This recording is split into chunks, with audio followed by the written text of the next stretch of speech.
The games. I'm from Otterbock. We are making the technical service. That means we are supporting the athletes, helping the athletes to concentrate fully on their performance. If their prosthetics or wheelchair breaks, we will take care. So I'm a certified prosthetic and orthotics technique, so engineer, so I can help with everything. Because I was a former athlete and now I'm a technician, I can support in both ways. So I also support athletes in training. How did you start your journey in sports and what inspired you to take back to the field? I think starting my journey in sports was not my own choice because I lost my leg when I was 9 years old, so due to cancer. But I was always a very, very active kid. So I lost my leg, but I never lost my activity. So the biggest problem for me after my amputation was seeing my friends outside playing around, soccer and everything. And I decided somehow I need to go back to the soccer field and play soccer. That's how I started to be active with the prosthetic again. And then I realized there is something called Paralympics. I didn't know about that, but with the Paralympics I had the chance to, and that was my biggest motivation to become an athlete, to prove the society that they are wrong. So even the people around me were telling me, if you can walk, you have to be happy. But no one was expecting me to run fast or making the world record or winning medals. So then I decided, okay, I prove you wrong. You're saying I can't run fast, I will run fast. So that's the reason why I was... The revolution inside you was there. Yeah. You can really... Don't take the words for serious. So you can really piss me off when you tell me this is not possible. So if you really would like to motivate me, you tell me it's not possible, I will do the opposite. Before being sportsman, the sportsman spirit was in you. Yeah, already. So my dad background is a very, very professional volleyball player. He played for a national team, so I think I had a... sportsman family. I can, my background is sports family, yes. How did it feel the moment you won the medal? Which one? Of the 30? I have a special connection to India. You know that my very, very first gold medal was made in India, 2009 in Bangalore. Okay. So that was my first World Championships, my first gold medal. So that's the reason why I'm always happy to come back to India. So then from there, I was winning the gold medal. So my first gold medal in London. So to be honest, the bronze medal in Athens was a better feeling than the gold medal in London. Why so?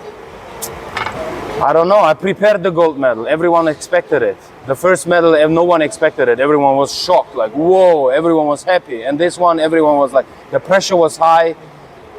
My personal feeling was very, very good, but the feeling from outside was like, yeah, we know, you're the best, yeah, la, la, la, la. I'm like, the medal in London was not a great feeling. It was good for my personal ego, that's for sure, and for my career and everything, but the best feeling was like, even the Bangalore medal was better feeling than the Paralympics gold medal in London. Your first medal? Yeah, my first medal, my first gold medal. My first medal was 2004, bronze in Athens. But my first gold medal was in Bangalore. Yes, your first love is always special, so the first medal is more special. Yeah. In your opinion, how can society better support para-athletics? And what are the challenges they feel? And you can say that society should improve on this. I think the biggest problem of the society is that they try to differentiate between Olympics and Paralympics, but there is no difference. See, we have the same track, we have the same sandpit. Even the coaches need to be the same. So from para-athletes, you learn mental resilience. From Olympic athletes, you learn physical resilience. So if you bring both together, it's a win-win situation. The problem of the society is like that they think they know, even like feeling sorry for someone with a disability doesn't help the person with a disability.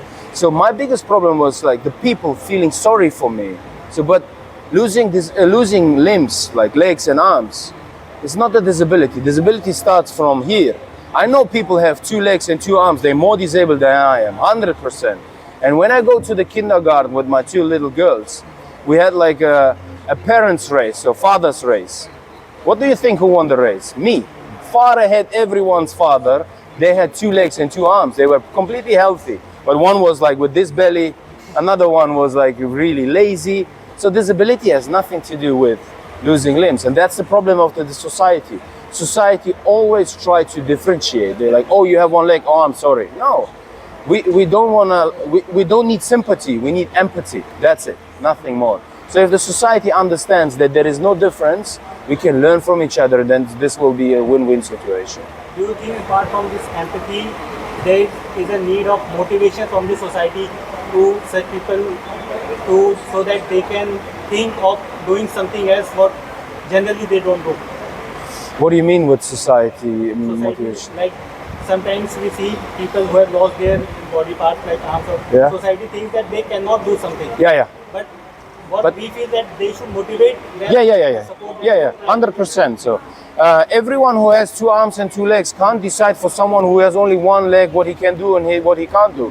That was also my biggest problem. Everyone was deciding for me. Yes. That's the reason why I become an athlete. Now I'm even fitter than fathers with 2 legs and 2 arms. So, and the society is now quiet. So, I mean, the society needs to accept the situation and then motivate the people. Even if you have 1 leg, 2 legs, no legs, no matter. If you're willing, if your mindset is into it and you're willing to do it, let the person do it. Let the person even try it. You have been related to the Autobox Yes. from long time. Can you tell us something about that? Yeah, my relationship to Autobox goes from my first day of being an amputee, because as a world leading company, the first connection you have to Autobox. So my first prosthetic with 9 years was coming from Autobox. And then when I become an athlete, it was my dream to work together with Autobox to develop stuff for athletes, for active people, to make their life easier. Because when I was an athlete, the technology was not the technology we have in daily life. I mean, the technology in sports was not well developed. There was the same technology the athletes use right now is the technology from 1990. But no one knew that the technology is not popular. No one knew how to use it. So carbon fiber blade, the fastest person in the world, he will run here 100, 200 and 400. He ran his world record on blades that are developed 1992. So, but everyone thinks all parasports is becoming big because of technology. That's not true. Parasports is becoming big because of the athletes becoming professional. They don't need to work besides their training. So it's more the professionalization of the sports. It's not the technology. Technology is in daily life. So we have microprocessor controlled knee. So the technology in daily lives helps you to do your daily life, to save energy, and then with this energy you can do sports. So the technology improvement in daily life is the reason why we see performances like we see these days in here in Delhi. I think you want the technical guys, you want to say with the technology team to improve in particular any section you want to see in future. Any improvement in equipment or what you expect should improve? There won't be a technology improvement in the near future that will increase the performance of the parasports, because the technology they use right now, carbon fiber, is way stronger than a human being.